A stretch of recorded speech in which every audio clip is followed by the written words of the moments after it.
Good evening from the farmhouse. This evening we are making Parmesan pasta for dinner. I have made this pasta with shrimp, with chicken, and with kielbasa, and it was amazing all three of those ways.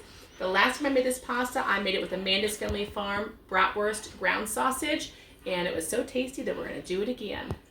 This is the sausage that Amanda's Family Farm sells at our farmer's market. Comes in 1 pound packages. It's ground. It is pastured pork. It is delicious. Once you get your bratwurst sausage on the stove, go ahead and get you a pot of water going to cook your noodles. You are going to need 1 pound of pasta for this recipe. I prefer the rotini. I have also used the bow tie and the angel hair, are very good. But this is our favorite. One of the things that I love about Amanda's Family Farm sausage is the amount of fat that's in there. As you can see, it's not a ton. I can run my spoon along there and you can see the bottom of the pan easily. But there is enough to cook it. And then I will not be draining this. This will definitely add to the flavor of our pasta dish tonight. If you don't want quite so much in there, of course you can drain it off. But that's definitely a yum factor right there. When I am using chicken or kielbasa, you can just go ahead and leave that in the pan as you do this next step. If I am doing shrimp, I take the shrimp out of the pan before I do this next step, just so the shrimp doesn't overcook and get chewy. But next what I'm going to do, leaving my meat and the grease in the pan, is I'm going to add 4 tablespoons of margarine. And I'm going to let that melt. Once your butter or margarine is melted, go ahead and add 4 tablespoons of flour as a thickener for our sauce. Next, you need a 1/2 cup of chicken broth, which I do a chicken bouillon cube.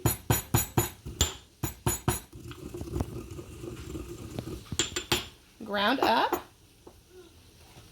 I'll pour that into 1/2 cup of water. And then go ahead and add that to your pan. And then go ahead and add 1.5 cups of milk. I'm using 2%, you use what you'd like. Right now we're trying to wait for our thin sauce mixture to start to simmer. You can see it happening a little bit in here. I'm gonna go ahead and season. Now the bad thing about my cooking, or the good thing, however you wanna look at it, is I do a lot of cooking without measuring. So I'll show you what to put in it, and it's gonna be to your taste. So there's already, of course, salt in the sausage. I don't want to overdo it on the salt. Give a healthy dose of pepper. Give it some onion powder.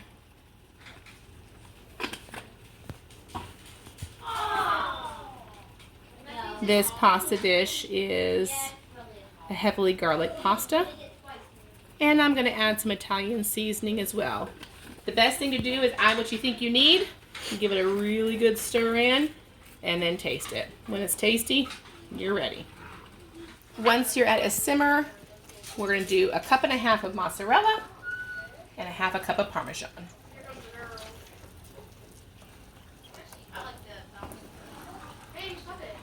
We are going to start draining and moving our pasta to our big pan. I usually use my big colander, but I forgot that I used it to harvest yesterday, and it is still on the porch. So we're going to do this. I usually just make the Swiss chard as a side, but tonight I will be incorporating it into this pasta. The kids do not like the Swiss chard with the pasta, and I love it. So that's why I made both dishes separately. But I will be piling that delicious Swiss chard right on top of this pasta. And there it is, delicious. You can see those great big old chunks of bratwurst sausage in there. You can see the Swiss chard that I've added in. That video on how to cook that Swiss chard is on our channel as well. And I've just incorporated it into our pasta. Hope you all have enjoyed this video. Hope you get to try out this recipe for yourself. Make it over to the Country Roads Farmers Market if you are local.